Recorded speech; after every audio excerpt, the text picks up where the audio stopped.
There are endless Bitcoin podcasts. Most of them pretend they're always right. We don't. Bitcoin Tonight, live every Monday at 8:30 p.m. Eastern Time on Club Underground.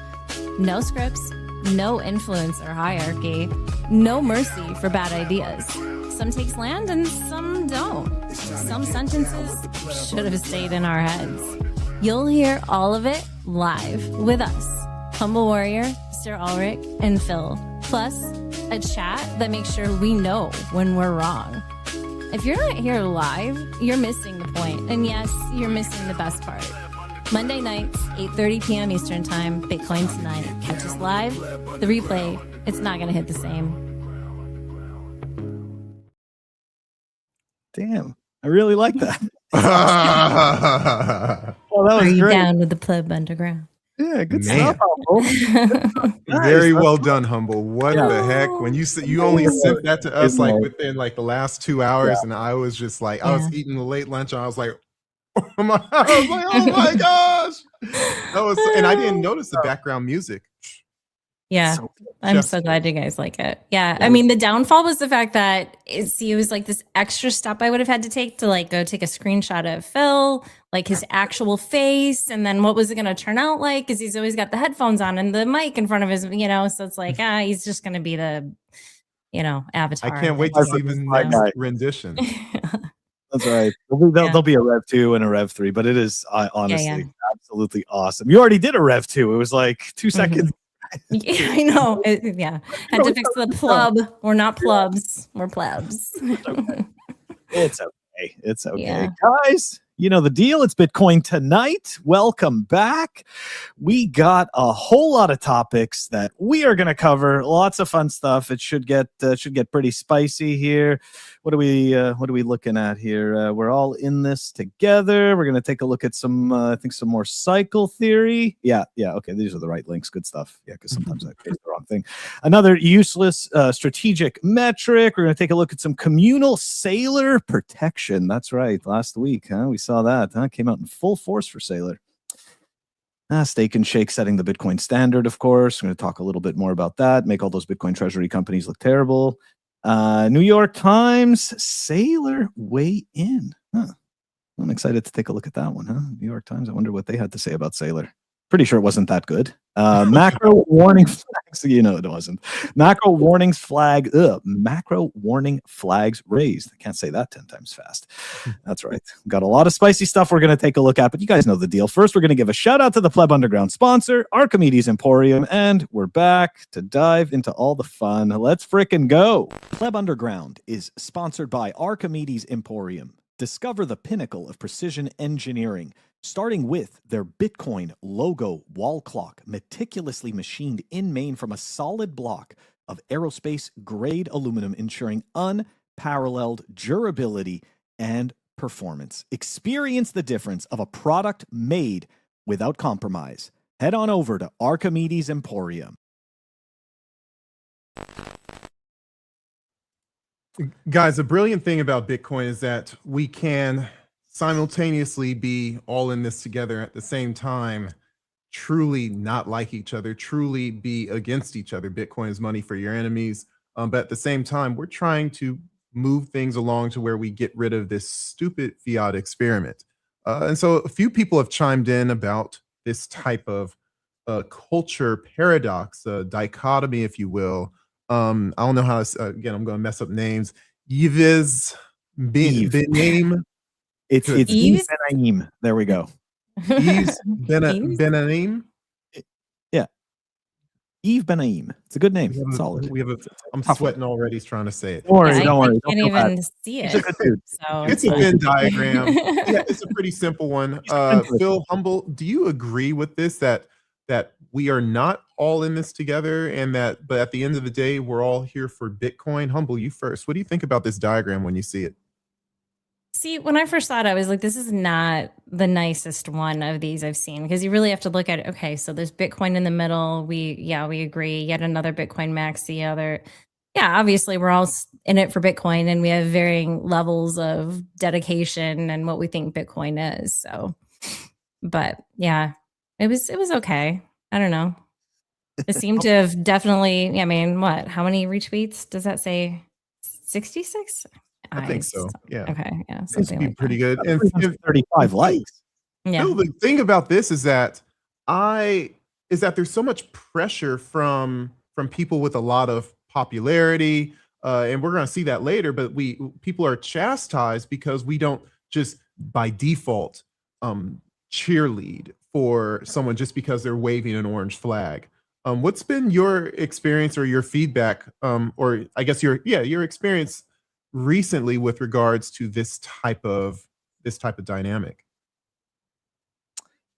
Which type of dynamic? This type of dynamic where the pressure, basically the pressure to somehow force everyone to agree that we're all in this together and we should all cheerlead everything that everyone does. So I mean, we've kind of seen this. I shouldn't say we, but I've experienced this throughout my entire journey, in varying, I guess, in varying degrees. However, I would say that this particular cycle, right? We've seen a whole lot more of it, right? We've seen this this complete, in my eyes, a 180 in terms of the narrative, right? It was more about self-sovereignty and about personal freedom. And now it's more about just cheerleading a bunch of quote unquote net positive narratives, which introduce actually some pretty crappy things, right? But it's kind of swept under the rug, and we should all just kind of we should all just kind of shut up, right? Like, because otherwise you're just a hater. You know, you're just a hater that doesn't see the bigger picture, or that doesn't get the 5D chess that's being played out, you know, so on and so forth. But in terms of that diagram, I just want to go back to that diagram very quickly. You don't have to put it up, but it's that was quick, though.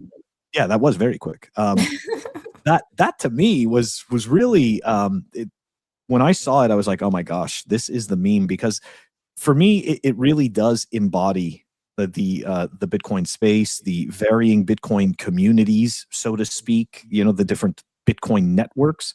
And it just kind of, it really does illustrate that very old Bitcoin meme that doesn't seem to get spoken about as much anymore, is that Bitcoin is the Schelling point, right? It's only Bitcoin that's the Schelling point. And this is what's happening, is that some people are forgetting this. Right? Some people are forgetting this, and instead they're extrapolating these layers of complication on top of it. Well, you know, STRC is kind of Bitcoin because, you know, MicroStrategy and Saylor's Bitcoin holdings, like your shares aren't actually backed by Bitcoin in that instance at all. You know, like, it's just so, and you know, of course, if you're not a cheerleader for that stuff, then, you know, you're just an idiot who doesn't see the future. But yet we were once upon a time talking about the difference between, well, yeah, there's Bitcoin and then there's shit coins. And, you know, these equities, right, they are not Bitcoin. They, you know, there may be a orange washing story that stands behind it, but they are not Bitcoin. And the problem is that now we have the group that has the most power in determining who gets views, who gets supported, who gets applauded. They've now shifted to, it has to be Bitcoin plus. Like, you can't be just about Bitcoin. If you're not for marathon mining, if you're not for MicroStrategies, if you're not for MicroStrategies extra derivatives like Strike or Strive or whatever, then you're not in the club. If you're not for Tether, if you don't support Tether, if you talk ill about Tether, you're going to be found. There's going to be a reason why you will get suppressed, disinvited to the big cool parties, and it's not. And it's very, very obvious, but you can't really say that out loud. Well, we do. We just did. But yeah, and not only that, but it's important to just be objective about it, right? Like, so being critical about it and just being, I guess, accurate, right, about what is happening or what companies are doing, right? Companies like Tether, right? There's nothing wrong with that. There's nothing wrong with acknowledging that. Like, you don't have to be a cheerleader for something, right? Like it's just funny that people will sit there and cheerlead this type of stuff just because they think that it's pumping their bags, right? It's like, well, yeah, like Tether's doing all these amazing things for Bitcoin. It's pumping my bags. Like, make no mistake, Tether does a great job of orange washing their message, but they are an agent of the US dollar. They are not an agent of Bitcoin. So, it's like, I get it, right? I get it. They're quote unquote doing all these good things, but they're also playing the game better than anyone else. And, I've said that many, many times. You got to acknowledge it, right? I don't think that they're quote unquote pro Bitcoin. I appreciate what they do for Bitcoin, but I'm not going to sit there and pretend that they aren't actually proliferating the US dollar and, more importantly, proliferating their own token, the USDT. Right? That's really what's being pushed there. So, and honestly, still waiting. Like, with all due respect to Tether, like, I would be, if they say, hey, because of us, we're at 300,000. I'm like, oh, what a net positive. But it's like, we're not even seeing that. We're not even seeing, MicroStrategy does all these fake financial engineering things. And we're saying that's fiat. Yet still, if they were 300% rather than negative 53%, they could point to, I got the national championship in the background over here. And if Indiana's winning 3-0, no matter what Miami's saying, you can point to scoreboard, right? And that's the catch. And we'll see this later. But like, every time MicroStrategy talks about we're doing this and that, you can point to the scoreboard, and it's like the proof is in the pudding. They're losing, and they're losing at a time when they should at least be batting even. You know what I mean? And so it's like, Mr. Hodl was piling on to this type of thing. Like, we're supposed to be one united body, right? LOL. Like, we're not all in this together. We're not friends. Like, and he's reiterated this so many times. I rarely go into spaces, but he reminds people constantly, look, I just want Bitcoin to win. And all y'all out there, I don't care. I don't care about you. And that's essentially what is separating Bitcoin from NFTs, is separating Bitcoin from things like Cardano or these projects that athletes and super mega influencers shill.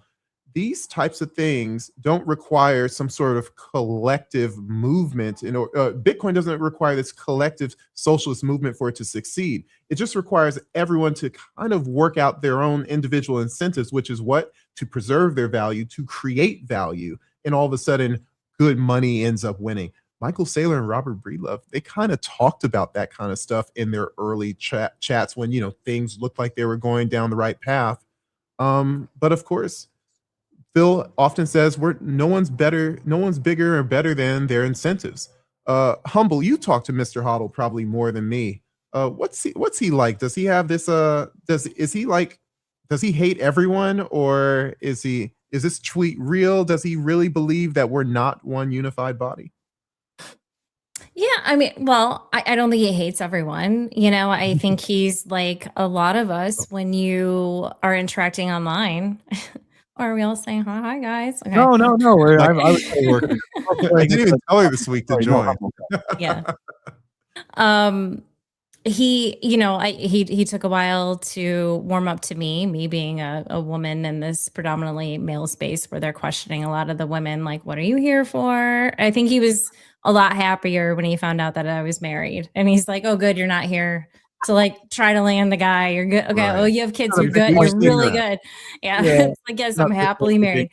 No, I mean, he's just, I guess if you were to ask him, okay, so not like Shinobi, but somewhat close to Shinobi when it comes to, okay, we're not a community, we're not an ecosystem, blah, blah, blah, like whatever. I guess that's where I would put him. But no, I mean, like, he seems pretty cool. Just says it like it is. He's not going to sugarcoat anything, right? Phil, your thoughts? Yeah. Sorry, I'm reading the comments. I'm just like, okay, what are we at? That's right, Mitty.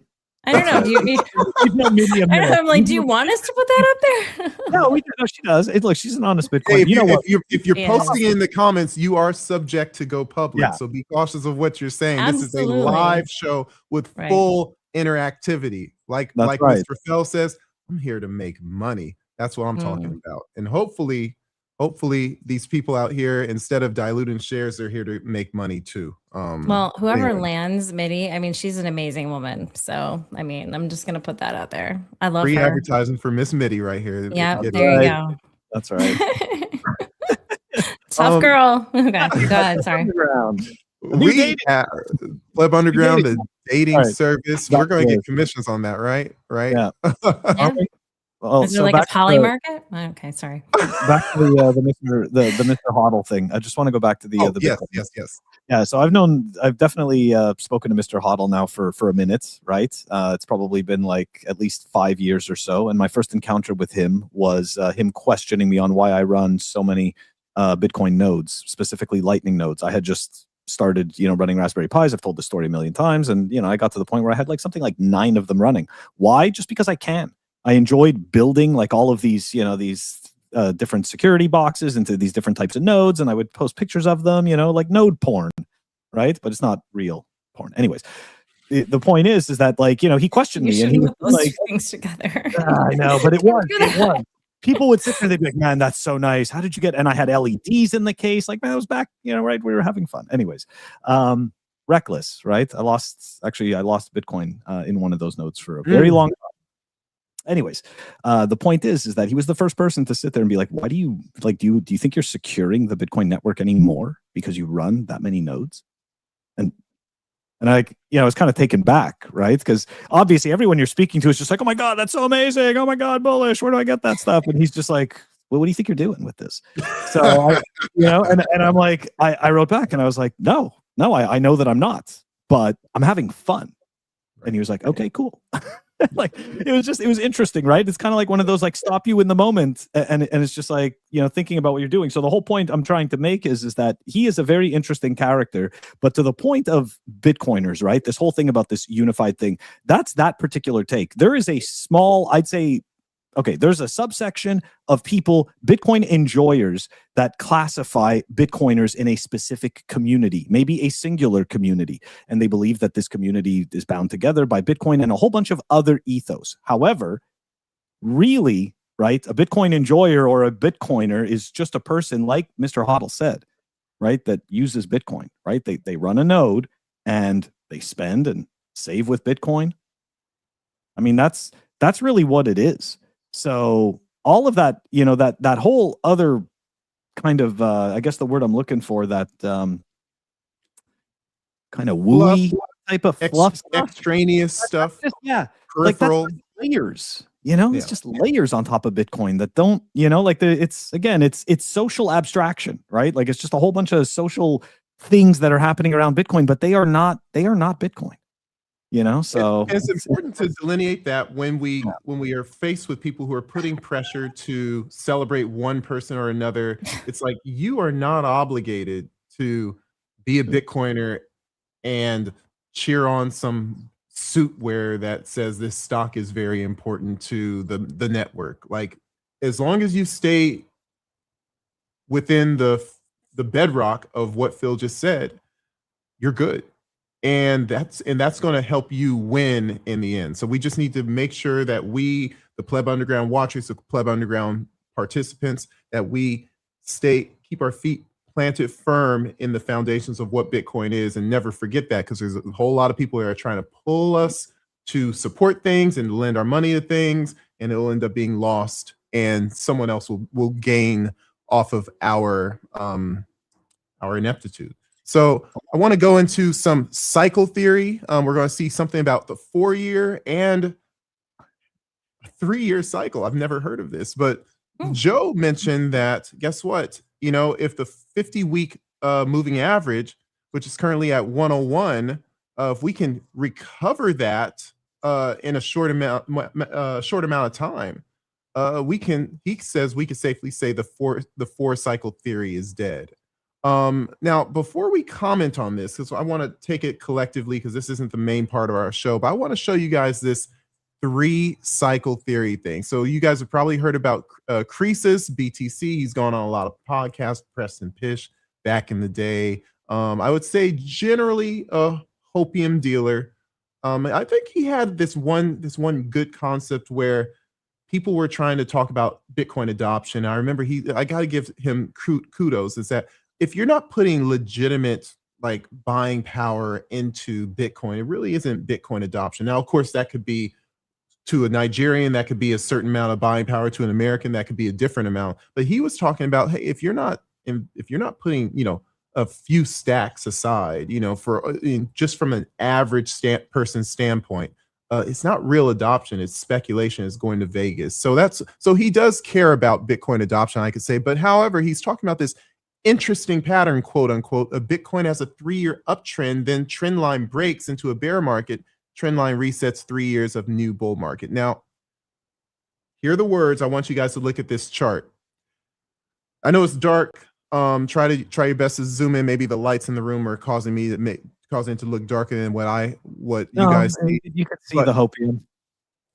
My thing is that he has this line, this last line, like every one of these regressions. You can see the one in 2018 that took a whole year and a half to form. You can see the one in 21, and I'm sure a lot of you guys were around at that point. That took a whole year to form. And so now he's going to say, boop, we're going to drop this line after about 3 months of downtrend, and it's like new three-year cycle forming. I'm like, those don't look like the other ones. So Phil Humble, when we look at these things from Joe talking about bear cycles, are dead or not, and Croesus talking about how, this is actually a new trend that you guys have never heard of and I just discovered. What are we looking at? Humble, like you first. Yep. I don't know. We're looking at charts that somebody thinks, there's the 3-year cycle. And like you said, if you pull the chart back up again, okay, there's a comment there, so I can't see. No, okay. 2024. I mean, it looks like it's deviating a little bit from. There we go. But I don't know. Like these lines, what's the rhyme or reason for these lines? Like, what? And you just don't see it. Yeah. You have to understand, these guys are experts. Yeah. They have specialized knowledge. You're missing out on it. And that's why you don't see it. That's why, man. Maybe we don't see it because there's nothing really there. It's not it looks like it's poo-pooing now. It's like going down. It's weird. Astrology for men. It's like, okay, because there's not much volatility back there in 2024. So I can't even believe this. Go ahead, Phil. So look, these guys, it's to me, imagine, like, let's just imagine you're friends with, all right, let's just imagine you're friends with all these influencers, all these poor saps that got, suckered into buying shares of these crappy Bitcoin treasury companies, right? Pretending for some reason that they don't need to earn money, right? And let's face it, all these guys, they all talk, okay? They all, they go to the conferences together, they all hang out together, they go to supper together, all that good stuff, right? So all your friends, they're down bad, they're complaining, all this stuff. Oh, the bull market, we got screwed, 126K, muted bull, all that stuff. Hey, here's your buddy, the TA guy. He's giving you some hope. So it's not that bad, right? Here you go, guys. Look, this time, the bear market got muted. So all of a sudden, right, instead of doing the 2.5-year sideways chop down, we got 3 months and minus 36%. Hey, in all fairness, no problem. If that's the case, right? If that's the case and we change the trend in 3 years and now we're going to pump to 285 or 400, fantastic. Great. I'm thrilled. But I don't buy it. I don't buy it. I'm sorry. That seems seems so premature. So it's like you didn't let the move play out. You draw the line. All right, there you go. Yeah, we're going up from here. I can do that on almost any market that's going down. Anything, any falling knife. Think about it, Humble. You looked at charts. You were doing charts. You were trading. So you just one of these falling wedges. You draw the line going up right at the bottom candle. Look, we're about to go up. Yep. It's nonsense. But you have a triangle. Yeah. The real sad part about this that are trusted. So that, everybody he knows what he's talking about. Look at all these other influencers. The real sad part about this, though, is that, and we don't see it. Normally, I like to post the likes and support on these posts so we could see, the engagement, and that's going to come into point. That's going to be important with the Saylor talk. But this post got 400 likes. I'm sorry, 500 likes. This post got 75 bookmarks, and maybe it's a lot of it is like prove it. I'm going to remember. Remind me when. But at the same time, like 500 likes for what is essentially bullshit, not even good astrology. It's really just, hey, I'm gonna wake up, see a chart, throw 4 straight lines, and call it a day. But this is the type of people that define this network, that define this demographic. And we're not willing to call out nonsense, especially when they have a tendency to be friends of friends, when they went on your favorite podcast. And it's like, at some point, some people just have this equity where they can't, once they have a certain amount of social equity, they can do no wrong, even if they steer you wrong. So the problem I have with this mostly is that there are a lot of new people that are ready to come into Bitcoin every day. They're looking at this, it's like, okay, what's up with this thing? Why are people still talking about it?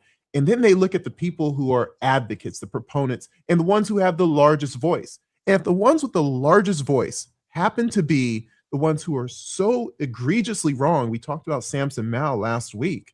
If they're so egregiously wrong, rational people who are looking to put a rational amount of money, a real amount of money into something for their future, they say, this world looks like a circus, and I don't want to be a part of it.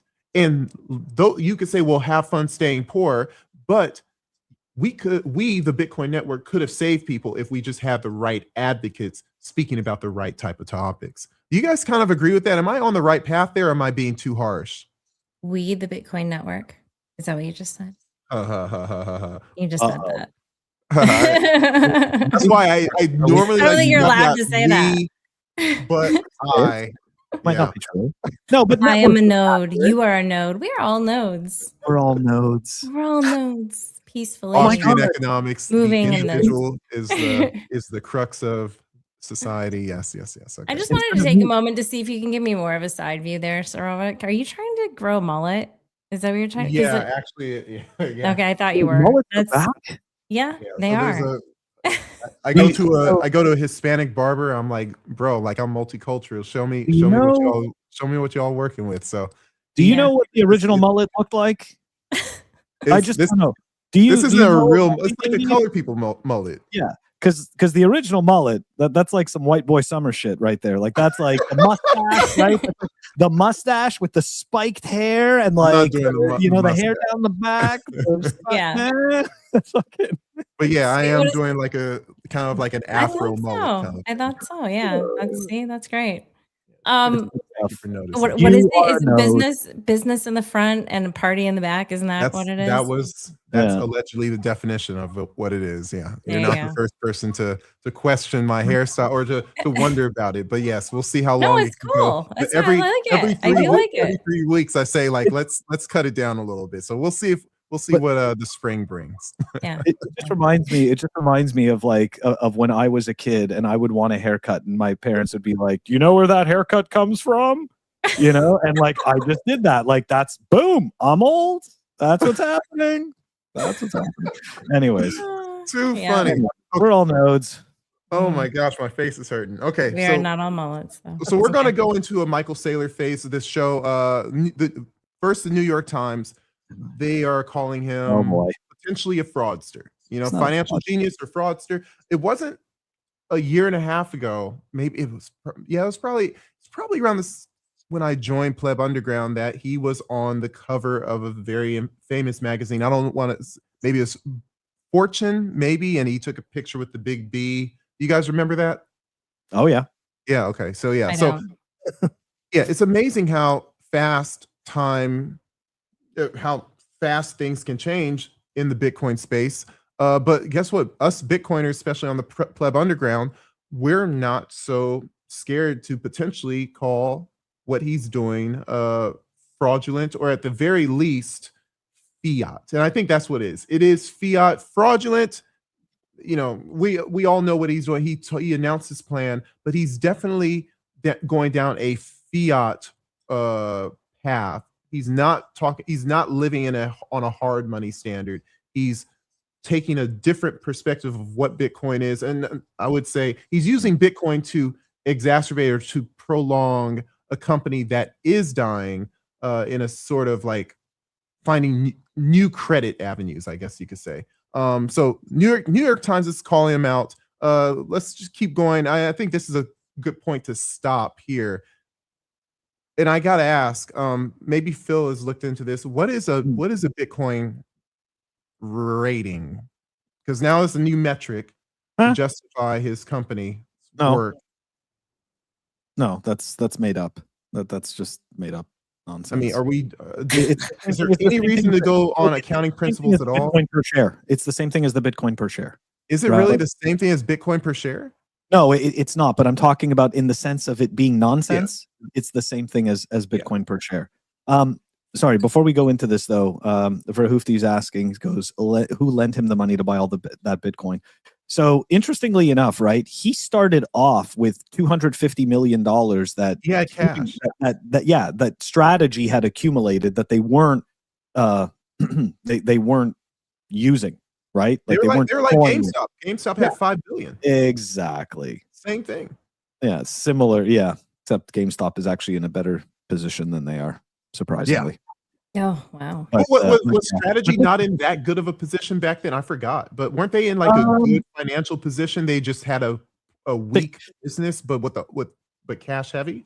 They were just, so look, they were just getting by, right? Like, yeah, he had the 250 million in cash, but like their sales weren't growing. They weren't creating new revenue streams with their software, right? Like what was happening was that their business was pulling back. So you're saying GameStop is doing better. Is not like that. They're GameStop managed to gather $5 billion in cash and has not deployed that. So they're in a whole different position, right? What they're signaling to the market is we can't figure out where to put this money, right? And that is a like if, and again, right, to each their own, but if you're a shareholder of a company and the CEO is signaling that they're holding all that cash and they have nowhere to deploy it, unless they're paying you a dividend and unless their business is like returning money, right? Like their operating business is like growing or something, this is not good things. Like this is like, it doesn't mean that they fail. It just means that you got to pay a little more attention to what they're doing. But this, going back to this BTC rating thing, this is, look, this is just, it's nonsense. It's not. When did this come about? When did this this week? Yeah. I mean, was there like some definition that went along with it, or no, we're supposed to figure it out? No, like no definition. Like we've added BTC ratings to our strategy.com charts. That was 2 days ago, without any real context. Okay. So the original question though was from the New York Times, right? The whole thing, like he's a financial alchemist, or what was it? He's a what, or a fraudster, right? Financial genius or a fraudster. So Verhoofdy floofed and said he leans more towards fraudster.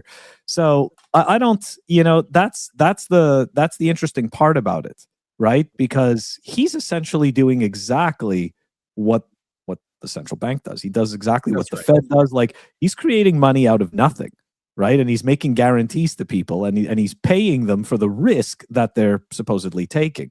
So it's an interesting scenario that he's in. And I don't know if you saw this, but I saw this post that indicated that over 20% of STRC is held by the likes of BlackRock and FMR and Geode Capital, and so and somebody was cheering it on, right? Obviously the poster was like, talking about how, look, STRC is becoming a building block, for the system, and this and that. And, this kind of goes back to my point about the contagion, right? Like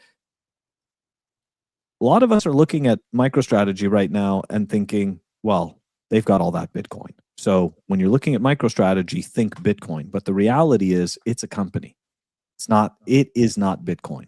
It That's right. does not have the same qualities as Bitcoin.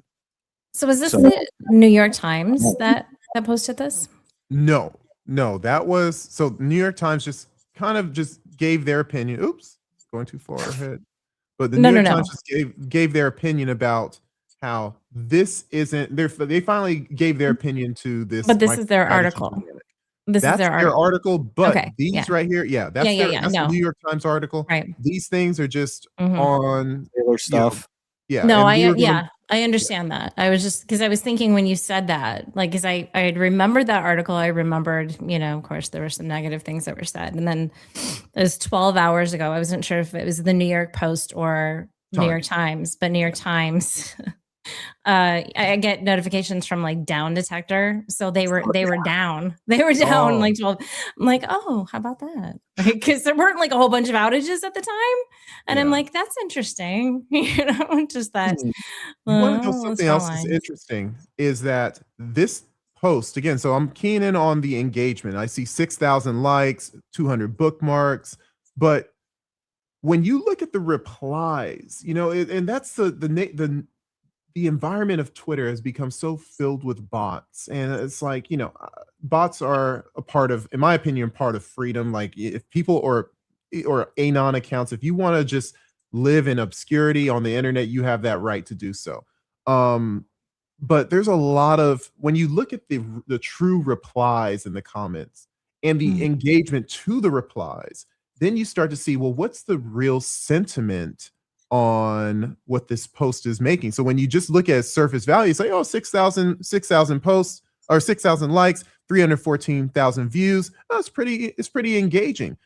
But this was the most liked reply. How about this one from Predator, who's a known critic of MicroStrategy, and of course he just posts the 1-year return with MicroStrategy having negative 53% compared to all these other equities and metals and so on. And so when you look at other posts, you have Magoo in there, you have another guy, I forget his name, but he's a very open critic of MicroStrategy. And then you have everyone else. You make the CEO, the CEO of MicroStrategy, or the CFO, young guy, it's a young CFO, I think.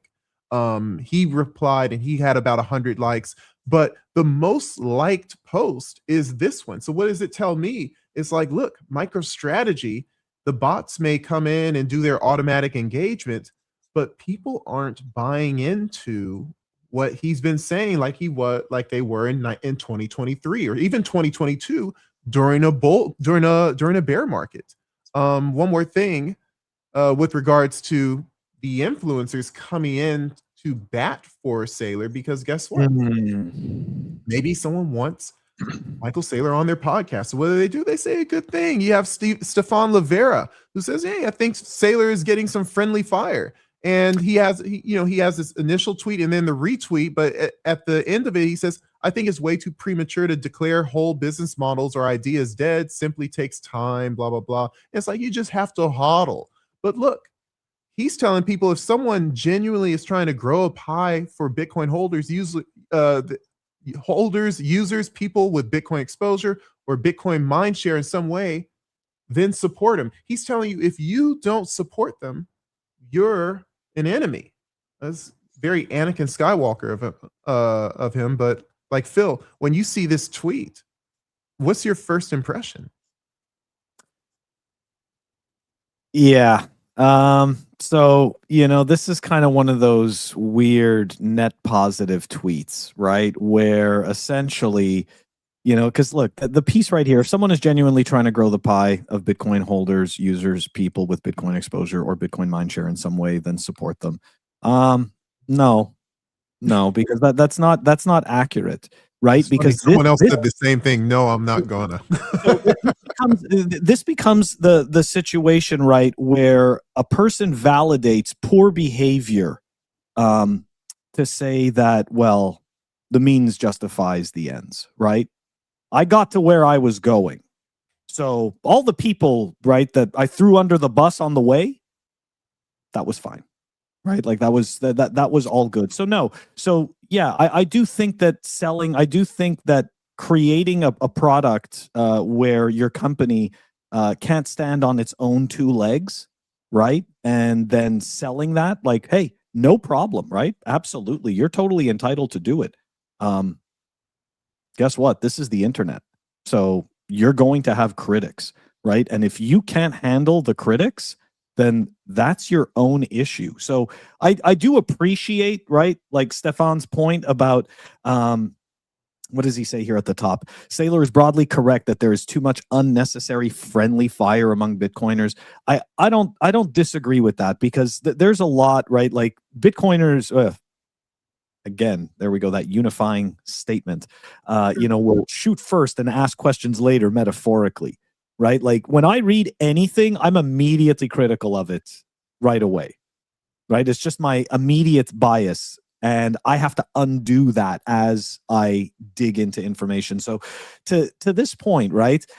Look, I don't disagree with it that, yeah, like there's a lot of time, there's a lot of criticism. However, when the situation, right, when information comes to light that debunks that original criticism, then the view can change. But if the original criticism still stands, right, the same way that Bitcoiners call out the same problems with shitcoins 17 years later, we don't need a new argument, right? Like I remember some shitcoiner was like, you Bitcoiners all sound the same. 10 years ago, you were making the same argument. 10 years ago, it was the same shitcoin.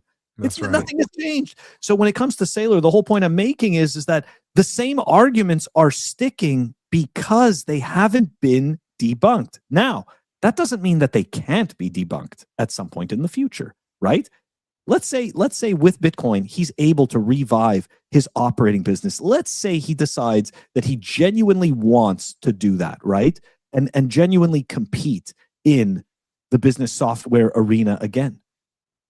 Bitcoin can help him do that, right? He can use the fact that he's holding that Bitcoin to deploy those dollars into the operating business, right? And create operating cash flows. This guy starts to do that, right? This guy starts to beef that up.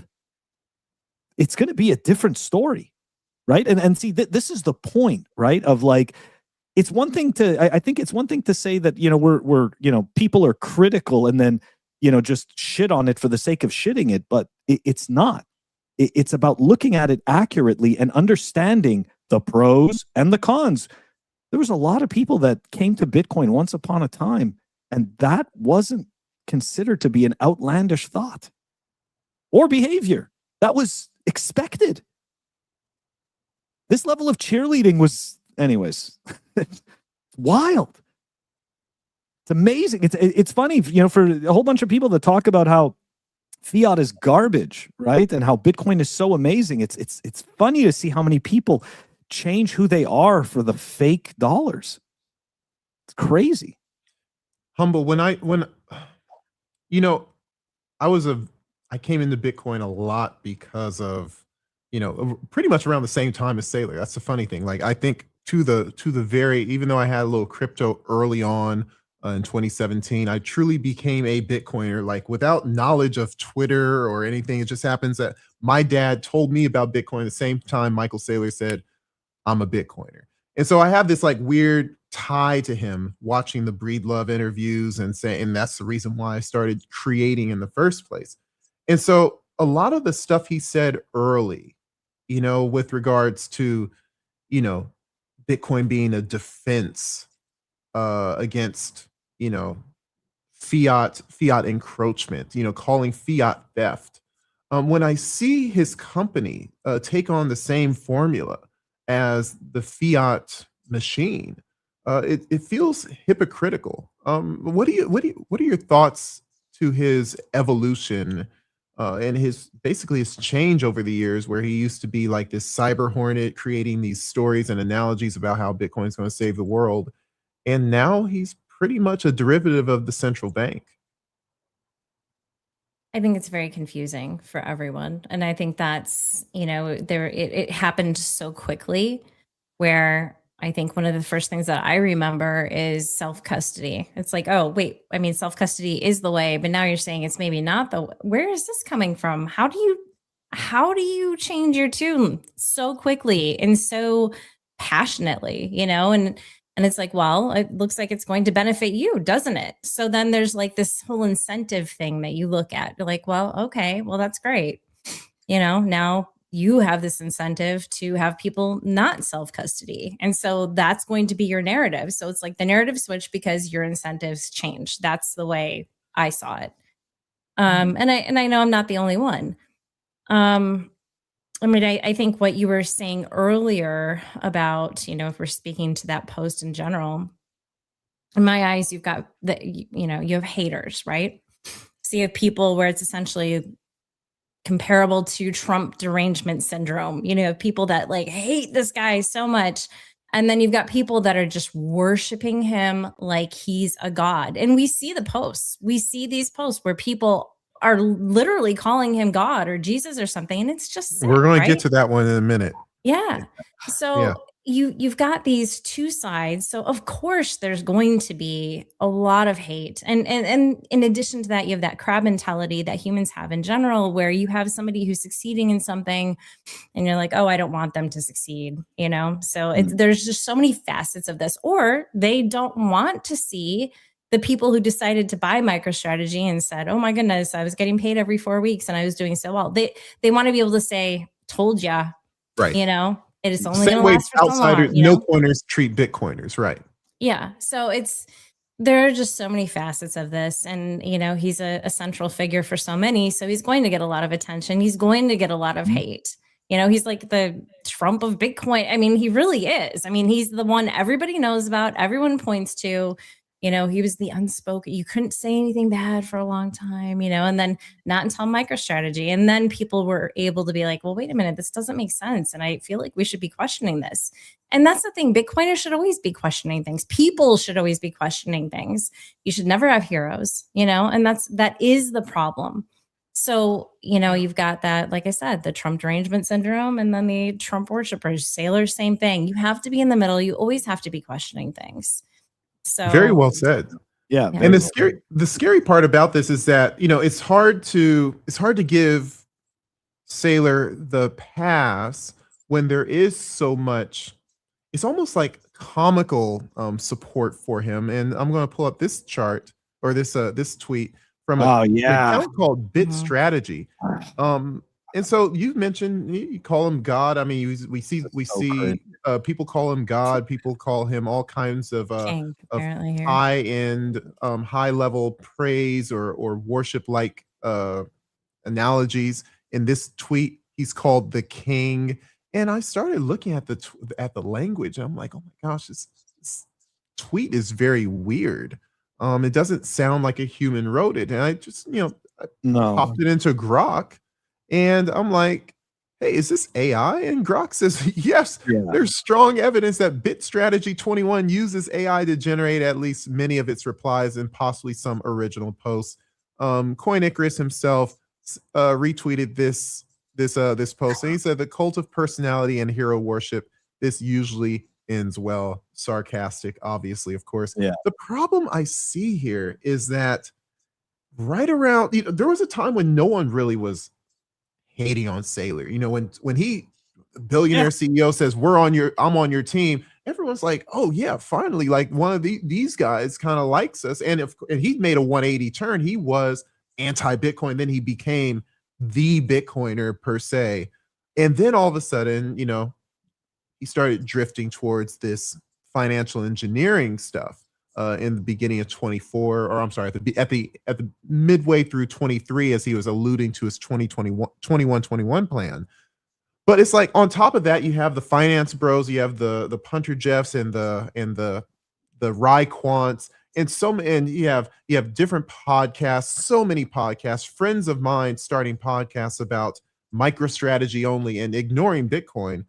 I mean, Phil, you've seen this it's literally a de-evolution. It's a devolution of what Twitter is supposed to be with regards to sharing knowledge. It's now become at least for Michael Saylor, a propaganda arm to try to protect him while he does fiat dealings. What have you? Obviously, you've seen BitStrategy 21, Phil. Are there other AI accounts out here just doing like this weird propaganda bidding for stupid companies like Strategy? Just real quick. Go ahead, Humble. Real Go quick. ahead. Can you just pull the whole thing up so we can read the whole thing again? Oh yeah, I'm sorry. This one right here. Okay, good. This whole embarrassing dribble. Yes. Yeah, yes. Saylor wasn't so- rude to Danny. When the king explains something, you should listen. Oh, no, read the whole thing. Yeah. Oh, why not? If it contradicts your incumbent mental model, so be it. It doesn't even sound like a person. That's how you know your mental model needs to be updated. If you fail to update, it's you who are rude, not the king. Repeating it does. That's not a human talking. Saylor chooses his words carefully. Perhaps you should do the same. It's almost poetic, like they made almost like a haiku. But how do you even get AI to say that? Like, what is the prompt? I want Saylor to sound like a king. I love him, and a rebuttal for my lordship, Michael Saylor, where people are being rude to him. Yeah. And here are the tweets being rude to him. Please formulate this in a way to get them back. And the sad part about this, looking at likes and engagement again, 200 likes. Who's liking this stuff? Because bookmark too. Woo-hoo. Yeah, of course it's bookmarked. But well, maybe it's for people like us, so we can put it in our podcast and make fun of them. Sorry. No, it's all good. It's all good. We liked. I mean, I think a lot of people who appreciate Bitcoin appreciated the Michael Saylor with the melting ice cube story. Right? He had the melting ice cube. He had this money. He was going to buy Bitcoin with it, and he was going to make these. He liked Bitcoin. He was going to make tools for Bitcoin. He was going to be involved with Bitcoin coding. He was going to do all this stuff, and then all of a sudden, right, to Humble's point, we start hearing the self-custody is bad. Those are crypto anarchists, and all of a sudden, right? Like now, the cyber hornets, they've served their purpose. They can go back in the closet of engagement thingies. Now we're pulling out new engagement thingies because guess what? Buying Bitcoin and doing all of that didn't do anything for his business. He learned the thing that other hodlers who don't have jobs ended up learning, which is this: if you don't have money coming in, right? I'm not talking about debt that you're creating in the hopes that Bitcoin goes higher. That's talking about income from some type of value that you provide, right? Some type of product or service. Then you're at some point going to become a seller of that Bitcoin. That's right. As much as that hurts, or you're going to start borrowing against it, which is exactly what he's doing. And then you go on the train of hoping, right, that everything works out when it should. So it's a slippery slope, right? Now, of course, if you have proper income coming in, then none of that shit matters. You can afford to service your debt. You can hold that Bitcoin. It's, it's all good stuff. But going back to this post, right? So the whole thing about Saylor not being rude to Danny, I mean, look, the reality is you call it rude, you call it not rude. I don't think he was necessarily rude, but you can see that he did a strategy where he frightened the rest of the conversation off, right? And interestingly enough, you're saying Saylor frightened the rest of the conversation. Yeah, he frightened the rest of the conversation. He intimidated him. I essentially just kept pushing on Danny over and over again. Now, of course, that's perfectly fine. But as I said even before in a post about this, if you've sat in on enough conference calls with CEOs, enough Q&As with CEOs, and I've had the pleasure of speaking actually with quite a few CEOs and listening to quite a few CEOs, and in my experience, these guys, right, when they're on their game, you can't push them off their game. Like, you can ask them a hard question and they will answer it in a way that you're going to want to shake their hand after, right? It's like, thank you, sir, may I have another? That is not what happened. Okay, Danny wasn't sitting there saying, thank you, sir, may I have another? He was just sitting there, stuck, right? He was able to ask around in the same little basic realm of questions, but Saylor boxed him in, right? And let's face it, nobody can really push back on him for some odd reason, right? For some odd reason, it's like, to a certain extent, why was he protecting these other Bitcoin treasury companies, right? Why does that matter? Who cares? You're the CEO of MicroStrategy. Who cares what everyone else is doing? He could have easily thrown that question in the garbage and just moved on to the next one, and that would have been just water, right? Rolling off the rocks. let me answer that one real quick because I think that was a topic that I probably wanted to talk about last week, and maybe it slipped off. And it came about in a conversation that I had offline with someone else. But it's like Meta Planet, for instance, is a hotel chain. Similar Scientific makes medical devices. MicroStrategy is a software company, a software solutions company. But Danny asked the question, like, these are from the framing that they weren't those things. They were selling Bitcoin derivatives. They were selling a derivative of Bitcoin. Michael Saylor took offense as like, we're not in the same industry, so stop framing it in that way. However, all of these companies now 90+% of their total net worth is Bitcoin. The reason why they exist is Bitcoin. So it's like, if Saylor accepts that framing, all of a sudden now the question is, why should I buy you versus that other company? But why should I buy you versus that other Bitcoin company? And that puts him in a precarious situation where it's like, how do I actually create my value proposition? Because I am no different from Metaplanet or Similar Scientific or Coincilium other than market cap.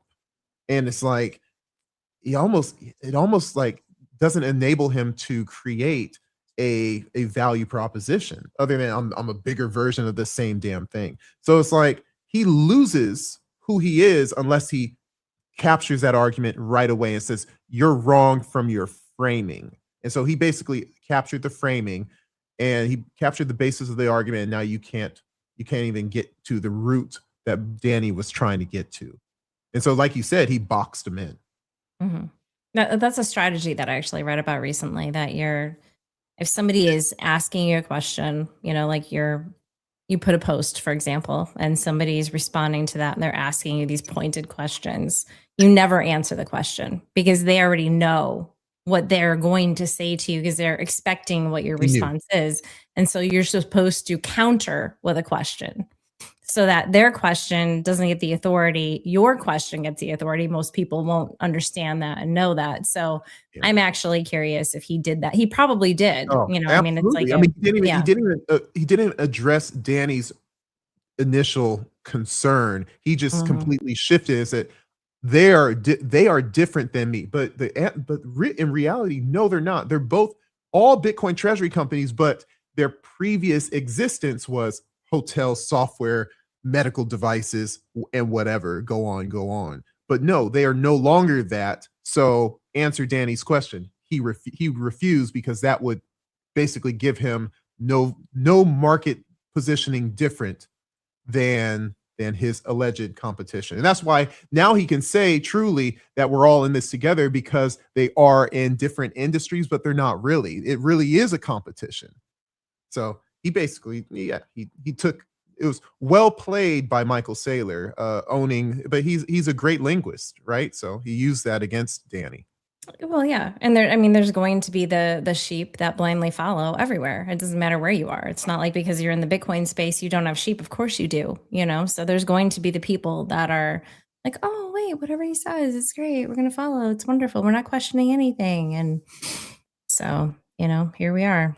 And so the people who actually do question and the aversion that Saylor has to people that are questioning, that's what we're supposed to do.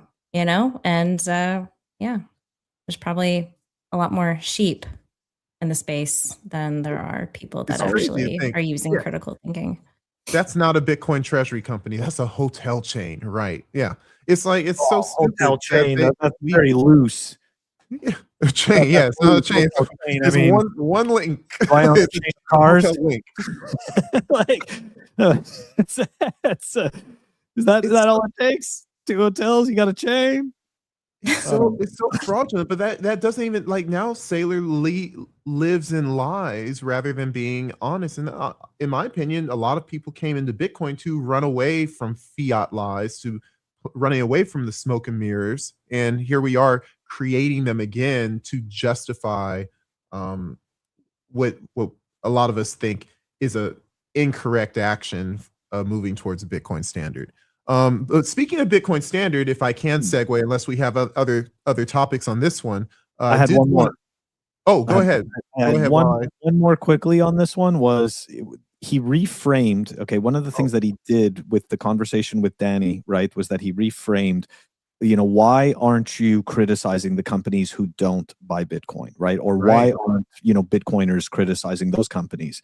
That's okay. So to me, he's speaking to one specific person, right? Or because the regular businesses do get criticized for not buying Bitcoin, right? They think they don't need it because they have billions, right? Like Apple, right? Like Apple, Microsoft, eBay, like the list goes on and on and on, right? Of all these massive businesses that have cash hoards. Look at Google. Google literally has fucking pallets of cash, like they can deploy, and like they're not buying Bitcoin because they don't think they need it. And again, we are absolutely critical, right? Lots of people are critical of those businesses. And I think the big point that people miss is that it's not being critical about businesses buying Bitcoin. Look at Steak and Shake. Their revenues are going up. Their operating revenue is going up. They have free cash flow. You're not supposed to mention Steak and Shake until we mention Steak and Shake on the show. I know, but I'm just saying, right? Like it's the point is that they, and they hold Bitcoin, and we're happy, right? There's Block holds Bitcoin. There's Mercado Libre, right? There's all these, right? Tesla, SpaceX. I mean, those are bad examples because SpaceX really just loses money, and Tesla. I never mentioned SpaceX. Get into that, but the point is that, right? There's businesses that do hold Bitcoin, and they're not using it as a circus prop to lure unsuspecting, unknowledgeable investors into buying shitty shares of companies just because they're orange washed. That's the difference, right? So it's not about criticizing businesses. That is a disingenuous framing on purpose, and I'm kind of surprised that wasn't pushed back on. Anyway, sorry. Go ahead. But it's like it's hard to push back on that when you have when you're in the billionaire's house. And he'll never come on our show. So, but if he did, I would push back on it. Oh, no, for sure. Well, again, remember, like, he goes to these safe little fluffy places. Yeah, where where's Danny coming from? Balls and make him feel like a king. Yeah, but like, where's Danny coming from? Like, he was given the show by Peter McCormick. You know what? Like, and he's in Saylor's house. I mean, that's like that's first and foremost, like you're in the dude's house. Like you have to show an element of respect just as a human being, for crying out loud. This guy also, like Danny, like with all due respect, like he's nowhere. He was given the keys to the biggest Bitcoin podcast, on YouTube. And it's like, and he wasn't nowhere near as important from a net asset, net revenue, anything. Like and again, maybe this guy is just loaded in the background, but he's not Peter McCormick level. He's probably not Odell level. He's definitely not Michael Saylor level, but somehow, guess what? He now has the keys to the strongest reputation podcast out there. He's not going to lose it by saying, by pushing back on his most important guest that he's ever had. So I get why he chose to say, you know what, I'm just going to step back. If he did, like, if he pushed back, we would give him respect, but he may also get canceled. And so he was counting his chips. I understand. I would push back because I don't care. I want to know the truth. That's what we're trying to get to. Right, yeah, we're trying to be accurate. And the thing is, it's like again, I go back to my job. I go back and I tell this to people at my job, and Rafael, who's my coworker, that's like, she would know. She knows how I deal. I was like, oh my gosh, like this colonel is going to be in this room, and he's like, a colonel, like a colonel, really? Like you guys are all flustered because of this guy is going to be in the room, and I've been on the basketball court with James Harden. I've played against NBA champions. I've shaken Michael Saylor's hand. Like, I'm not scared of people. Like, it's like I shook his hand. It's like, oh yeah, wow, he bleeds just like me. I've been on the court with people who've made 9 figures in their lifetime. They bleed just like me. And so it's like these people, they come to face with these gods on earth allegedly, but they're not really gods. And so we have to kind of, I think it's a long-winded way to say maybe we should crucify our heroes and realize they bleed too, and then you can actually treat them like a human. Yeah. But Yeah. people, it takes time. Sometimes it takes time to get there. I guarantee if I was 25 years old and I got a chance to interview Michael Saylor, maybe I would have been a little more, wet behind the ears. I guess I'm a grown ass man now, so I'm not really And scared. you can handle the truth. I mean, that's what it boils down to. You just gotta Right. handle it. And so Can't handle the truth. I do want to we did spend a lot of time Yeah, on Mr. sorry Taylor. I about that. appreciate that. No, it's okay. But we want to talk about, I think, would be victories in the Bitcoin standard, where we talk about Steak and Shake. Yeah. Phil teased it a little bit, but they're winning right now. Oh. And they announced a few days ago $10 million. I think they just dumped fiat for Bitcoin, like lump sum. Pretty cool. A lot of people appreciate them because they are they use healthy oils or healthy fats for their Tallow, fries yeah. and their burgers. And so there's a big following. I was looking at the replies. I've been kind of analyzing the replies, and it's like, oh, look at all the influencers who are chiming in to, make sure that they chime in on a big Bitcoin movement. It's like, these people, like, they're vultures. It's so funny to see all the influencers make sure they reply for Steak and Shake, just to make sure that they hit their algorithm quotas. So When it first happened, yeah. Phil, what is your thoughts? You mentioned Steak and Shake in a good light, I imagine. Is this the way to a Bitcoin standard? Yeah, I think it definitely is one of the ways. I mean, look, their Bitcoin treasury, obviously, like, I don't, for me, it's more about individuals. However, Bitcoin is for everyone that decides to participate in it. So be it, right? But for me, more of the point is that people are using it for payments. But I do want to point out, though, that Steak and Shake did mention a couple of weeks ago that they had decided that all of their Bitcoin payments would be going into their SBR. So that $10 million that we're seeing, it could be, it's $10 million worth of Bitcoin. That could imply that was their revenue in Bitcoin in the last, let's say, quarter or something like that. Again, I'm just speculating. But I think it's still, I think it's that to me is a step in the right direction, right? When we see people using Bitcoin, right? Like I've even also talked about this, right? There's this whole group of charity workers in Uganda, right? And all they do is they don't push Tether. They're not pushing shit coins. They're only talking about Bitcoin. Amazingly, right? Like some of these extremely impoverished places where supposedly you have to use shit coins. Bitcoin's too expensive. Yet these people that have almost nothing are using it. Look at that. So, it's like, I think that this is a big, like, to me, this is part of how we win. The parallel economy, right? That is something that I believe that there is, several different groups of people specifically related to banking that are attempting to stifle that as much as possible. And this is why we see such a louder clamor and cheer for Bitcoin, the asset, right? Bitcoin, the way that Wall Street pitches it, right? Because if it's up to Wall Street, it doesn't have any of those other qualities. You don't spend it. You don't do self-custody. You don't do any of that stuff. There's no yield on it. That's why. Like, yeah, you leave it here in the garden, right? In the garden where you can make more fruit from it, supposedly. In the garden. You can't take any of the fruit out of the garden, but you can stay in the garden.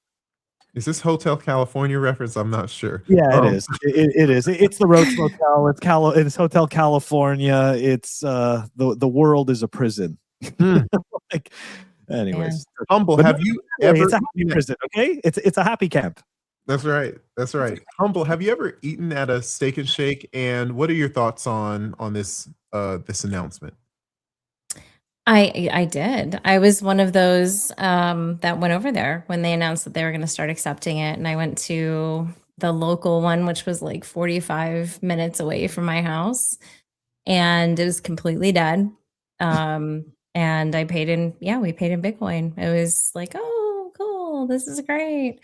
But that's not the point. The point for me, like when I think about all this, because I know there were a lot of people that everybody wanted to go out there and who had like the coolest little influencer thing where they were like, so I went to Steak and Shake and this is me paying in Bitcoin. oh, look, it shows this. This is so cool. I'm using Bitcoin to buy. I mean, it was just like so crazy. It's like, okay, cool.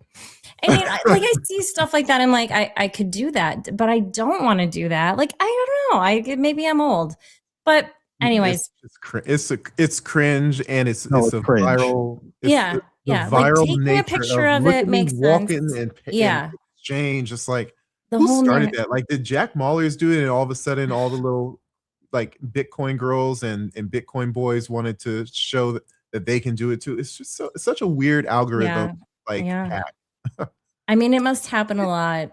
I don't know. Like I saw it definitely at the Bitcoin conference. There were like all these vloggers everywhere just talking, blah, blah, blah, you know, and then they like stop you and interview you, and you're like, I'm caught off guard. What the hell? Like, who are like, what's happening?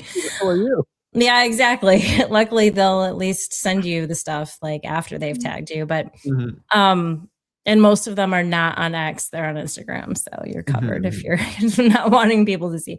But so it was Steak and Shake. Yeah, I think it's great that what we're talking about is the fact that, of course, they're using Bitcoin. And then they were like, okay, tallow. So they know Bitcoiners are into being healthier for the most part, if we're going to go with that whole community aspect, right? So I'm glad that they did that, but Steak and Shake has been consistent. Like they have been consistently like, okay, we're going to do, what is it? The Bitcoin burger, where they have a branding of a Bitcoin bee on it. They've got, they're very patriotic. So they're doing like a 250 year anniversary for the United States, like shake. They're doing that too, which is nice. So it's not somebody who's just come into the space and been like, oh, Bitcoin, and I'm going to get all these Bitcoiners. And then there's this big like support thing in the beginning where you get all the influencers rushing and doing these different things. Like it's just steady.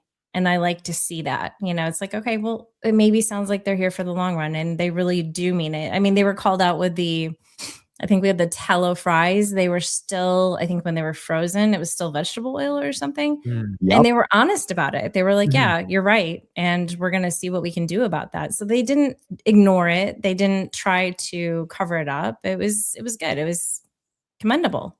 So I'm happy to see that it seems like somebody's out there doing it the right way.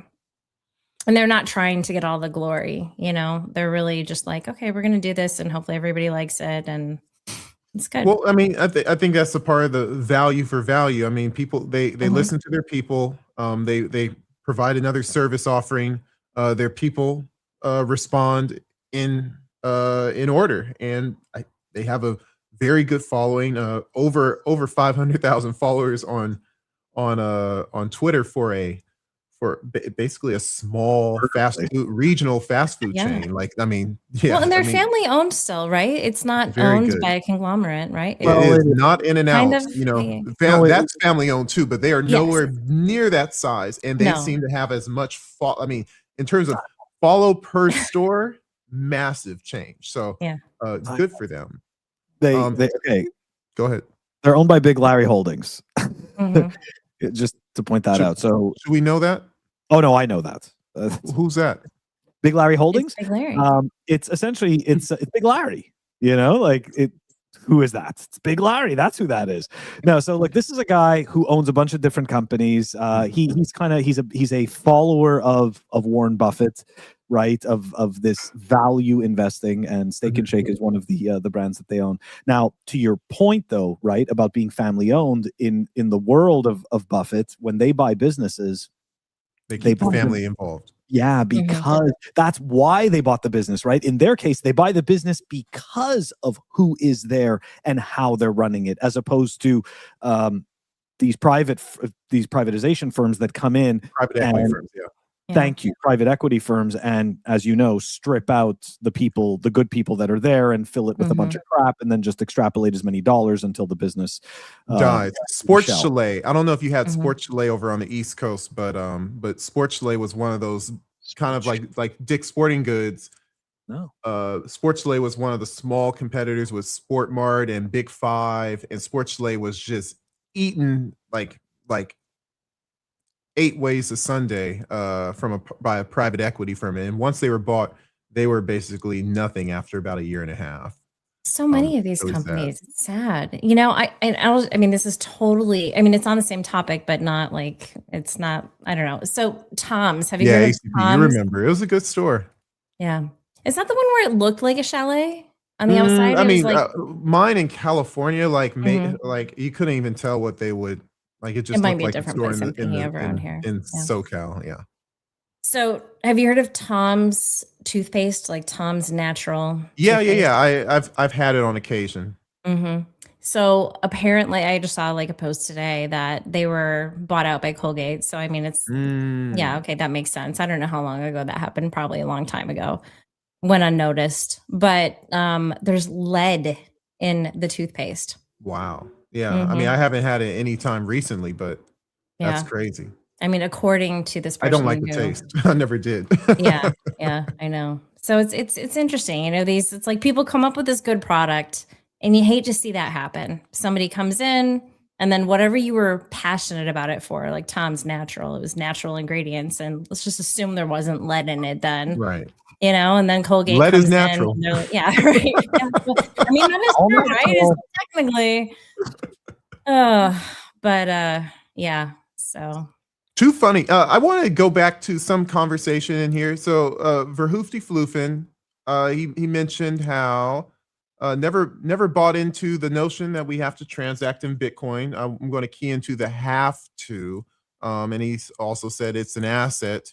You hold assets like silver, like gold. Hey, cheers to the gold bugs who keep on pushing higher. You know, I bought this sucker before it was very expensive, and now it's very expensive, so I'm happy. But like, to go back to that, Bitcoin as an asset, and then Pleb Underground, I didn't say it, Humble didn't say it, so it must have been Phil working the chat.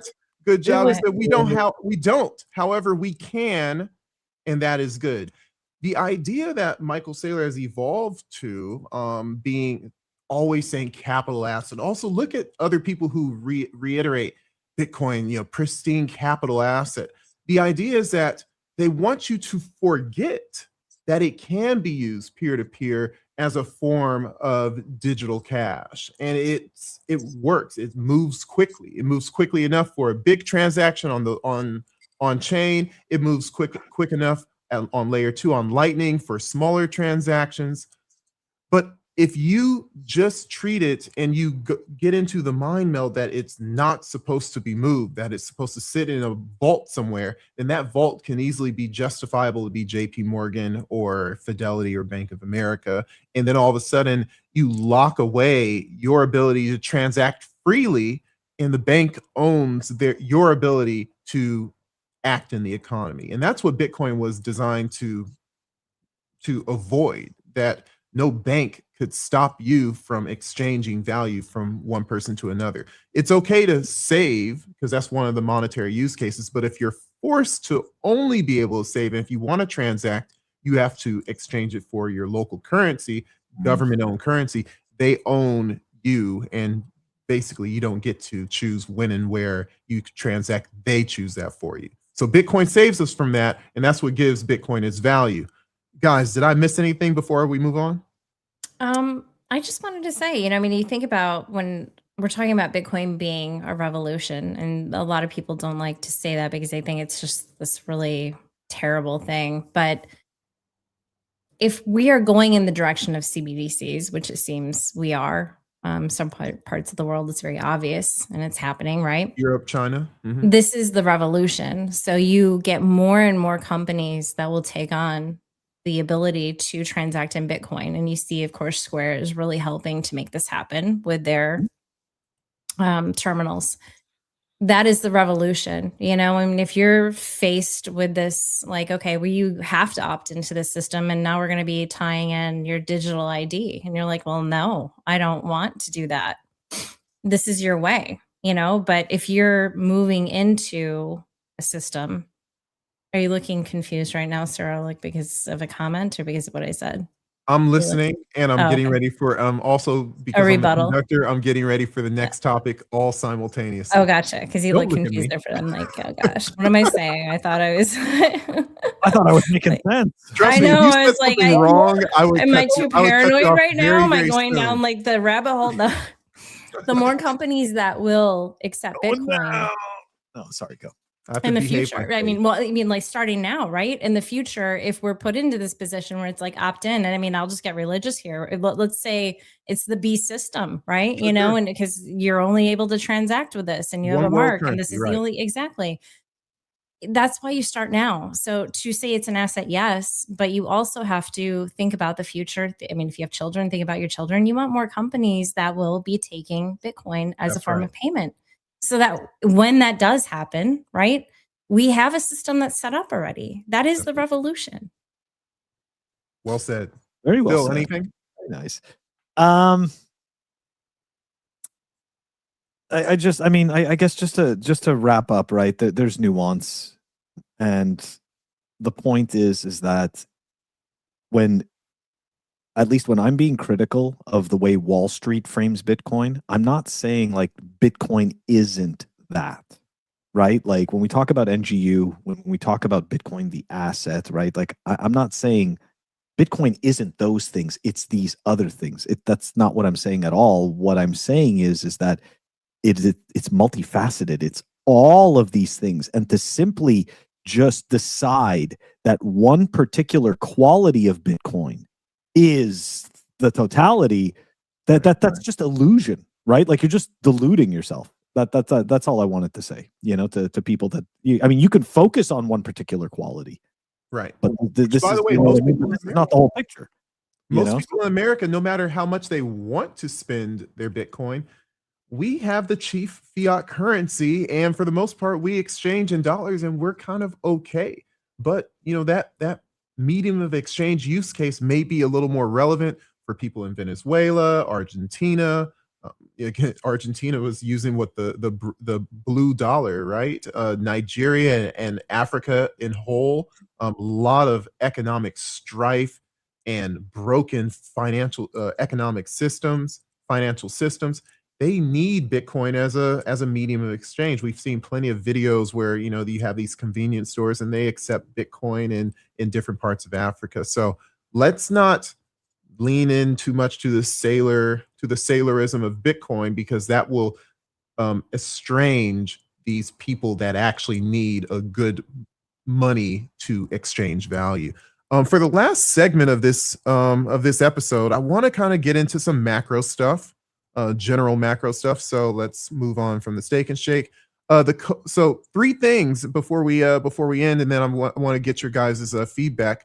So the Kobayashi letter, shocking stat of the day: the top 10% of the U.S. earners now reflect basically half of all consumer spending, and at the same time, the bottom 80% of earners just negative 30% of total consumer expenditures, down negative 11 percentage points since 1995. So basically, the poor are getting poorer, and the rich are propping up how the economy looks more and more every day. The next slide, we talk about how America is in its the end of empire. We've mentioned that here as well. However, when it comes down to how these other countries, these neighboring countries or competitive economic regions are thriving, they're not doing much better. In fact, I would say, based on some data,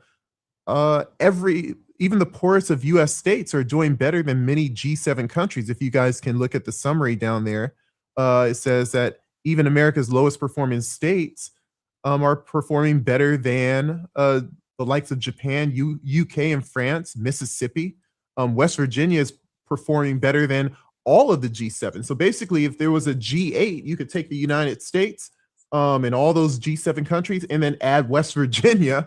And not trying to offend anyone, but no one really thinks highly of West Virginia for whatever reason. West Virginia is better than all the G7 countries from a GDP perspective, and that's how they count economic power. Of course, we know that there's some weakness in that metric anyways from a Austrian economics perspective. But even China coming up to catch America, America has maintained their percentage of global GDP over the last 25 years. They are still at 26% since 1990, where China, while they've grown a lot, they still have a ways to go. And the G7 allies, they've essentially regressed. They've contracted their economic power and how they count it, which is GDP, from 30% in 1990 to only 13.15%. And finally, before I get my chime-ins from my co-host, the middle class is being priced out of new cars, and that new vehicle prices nearing basically you're crossing over an average of $50,000 in early 26, and it doesn't seem to be going down anytime soon. In fact, over the last 3 or 4 years, it kind of hopped up and down between 45 and 50,000. And once it passes 50, it looks like it's there for good. Sounds like fiat death throes to me. But Trump may be looking to give car loan interest relief, sort of like the government gives loan interest off of mortgages relief as well. So it's like now cars are the new mortgage. Guys, it's a lot of macro bad news, in my opinion. Based on, and this is all, again, I'm not taking it, this is all coming from over the last week and a half. 2026 doesn't look like it's going to get any better anytime soon for the non-Bitcoin holder. What do you guys say to all of these topics that, that are surfacing only this week? Phil, you first, or Humble, you first. I know, it's my turn to go first. What her turn? God. Like last time I had to go first all the time. This time it's Phil. Like, come on. I'm trying to be a good conductor, people. Okay? All right, just not equal opportunity, I guess. Yeah. Okay. So it's very interesting because like where I am, it doesn't seem like people are hurting financially. I mean, you've seen things like malls, they're almost non-existent. They're just people maybe walk in them, but it's just trash, like you just but that's more of a result of people buying stuff online. That's just the way it is. The car thing, I mean, I'm not surprised, about the cost of a 50. I mean, you showed like a kind of old Honda there, so I'd be curious, like what on the Civic. yeah. But because I think even Teslas they were, at least, I mean, last year they were, I think, a little bit cheaper than that, like 40, 45 or something like that for a new one, 2-wheel drive. And before you continue, I would reference this. I think most rational people agree. The problem is that when everyone goes down that path, and then companies no longer can create new cars because no one's going to buy them off the lot, you end up having like an automotive recession. And so something's got to give. Continue, Humble. Yeah. Well, and during COVID, used cars were more expensive. Yes. I mean, remember that? That was crazy. Very scary. What? My car almost doubled in price. Yeah. It's just nuts. Yeah, like best time to sell my car and then have no car. So, okay, I guess so the car thing kind of made me think about what's happening in Canada. Have you guys been watching that? I mean, Phil, maybe you're paying attention because you're Canadian. I'm just going to assume, but maybe not. No. You're not Canadian anymore. Or maybe you are. I don't know yet, whatever. But it's like, you have Canadian descent. Yeah. So like, you talking about Alberta? Well, okay, actually, I mean, there's a lot. Well, the reason Alberta is doing what it's doing, right? I mean, one of the primary reasons, this whole thing with China, it's like, that was the tipping point. Alberta's like, tipping point, that's it, we're done. You're going to bring China into the picture. And all I'm seeing is like all of these posts from these people that are Chinese Americans, and they're speaking out against China. I mean, these people, bad things will happen to them for speaking against their country, and they are speaking against their country. They're just like, you have no idea what is going on. This is the worst move you could possibly make. And this is like, I mean, from what I understand, is this BYD, right? The BYD company, the BYD car. So it's these Chinese electric vehicles, and they have spyware. They have surveillance abilities, and it's known. And we're just like, what? What's going on? This is crazy. Like, whatever's going on in Canada is just like everybody, I don't know, are they on drugs? I mean, I guess it's really not that crazy to think of, because when they put, what is it? Is it Steimer or Carney? Carney is the Steve. Steimer's the other guy. Yeah. Steimer's the UK guy. Mark Carney is Canada. Yeah. They're the same to me. I mean, right. Yeah. That's why I was like, so like, it's all the same WEF. show. I mean, we knew when that guy went in, he was total WEF shill. He's central banker, like history of it. Like, what was going to happen? It's like, so it's not surprising, but like all of this to be happening at the same time. Oh, now we're going to be working with China. And oh, well, if you guys want to go for Greenland, US, we are prepared to go to war against you. Like, what the hell like is going on? Canada, I'm sorry, is like, if Denmark has US, 2 dog sleds, you. Canada has Like, 4. Okay, yeah, we're good. Yeah. So it's very interesting. I know it's a little bit off topic here, but when you mention the cars, it's like it is very interesting what's happening overall. China's making moves. They've been making moves. These are the moves we're finding out about now. So, I think some things have happened in the market already that have taken this into account because China has been making their moves. But it's a very interesting thing. And of course, with Alberta, like, wow, hello, like, good for you. Good for you guys. Heck yeah, man. I don't know if you guys are just going to do your own thing or if you want to become part of the US, but yes, look at and then what's going to happen to Canada after that? They are completely dependent on Alberta's oil. Like, I mean, that's just nuts, dude. Totally off topic. I totally took us in a different direction. That's okay. You brought up the cars, and that's macro. No, yeah. but macro.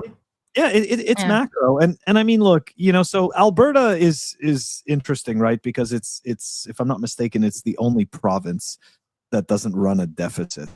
But what? Yeah, because of their oil. I'm pretty sure. I'm like 99% sure that is still accurate information. It's all government spending. Yeah, not surprised. And in all fairness, right? Albertans have, not all of them, but the portion of them have definitely tried to secede from Canada in the past. Interestingly enough, Quebec, where I am from, also tried to leave Canada, but the difference is that Quebec. That's the core, Quebec, right? Sorry? That's the government core, right? Well, Ontario is really the federal government core, right? But Quebec has a lot, like a lot of Canada's population, right? So people pay a lot of attention, at least on the East Coast, right? What happens in Quebec? Now, the interesting thing though is that Quebec, unlike Alberta, right? Even though Quebec has some of I think one of the highest amounts of the world's clean water, but they've got tons of debt, right? Like they are in deficit to the federal government. Essentially, Quebec has to constantly beg the federal government for money. So they are not in the position to leave. So it's a really interesting scenario that's playing out because Alberta kind of foots the bill and they're like, you know what? Fuck this. Like, you guys just keep pushing and pushing and pushing. And to Humble's point, right? Like saying, like, I don't know what's going on in Canada. The only thing that I can say is that at least in terms of my experience, it has to do with learned helplessness. I mean, look, I can tell you just, anecdotally growing up in Quebec in I believe it was before the 1990 election, they changed how the voting regions were done. And it just kind of made it like impossible or very difficult for, let's just say that like the party in power can stay in power for a very long time or make it very difficult for another opponent to set a foothold due to the rules that are put in place. But anyways, it's just such a weird place where you don't even to a certain extent, you may not even realize that how socialist it really is, right? And for myself, right, growing up there, I appreciate the social programs that I used. However, when I became an adult and I started to work, right, I started to run into other people that were using the system, right? Not people that genuinely needed the system, but other people who were simply just living off of the system, and they were in some cases younger than me and able-bodied. And I was wondering, why the fuck am I working? Like, it's like, and this is what happens. And believe me, those people will never save. But anyways, going back to the original point about the cars and everything like that, to Jay's point, buying a new car, I mean, maybe it's a fun novelty at one time in your life to at least say, egotistically, I bought a new car. But otherwise, there ain't no value in that. To his point, you go get a car that's like 1-2 years old, you're going to knock off, like a good portion of that, and you're going to have the same driving experience, right? Is the same driving experience. It's all, sadly, a lot of what we do as human beings. If we actually knew the truth about it, every reality would be not as interesting. Let's just say that, right? I don't want to depress everybody and finish the show on a depressing note. It's right. Like there's what we get for starting to talk about macro issues. Yeah, yeah, I know. It's ending like, oh. Next time I'll do that at the beginning. You're right. Yeah, the macro stuff is at the beginning. Maybe it's a little bit better. You can use it for hopium. But you know what, guys? I think this is going to do it for us. It's going to wrap up this week's episode of Bitcoin Tonight. As you guys know, this is going to be uploaded to audio very soon, so you can check it out on Spotify or Anchor or Apple Podcasts. We will be back next Monday night, 8:30 p.m. Eastern, with that awesome Humble intro. Super excited. And as you guys know, tomorrow I will be back 12:10 p.m. Eastern to do the daily live news. Have a great rest of your evening, everyone. Take it easy.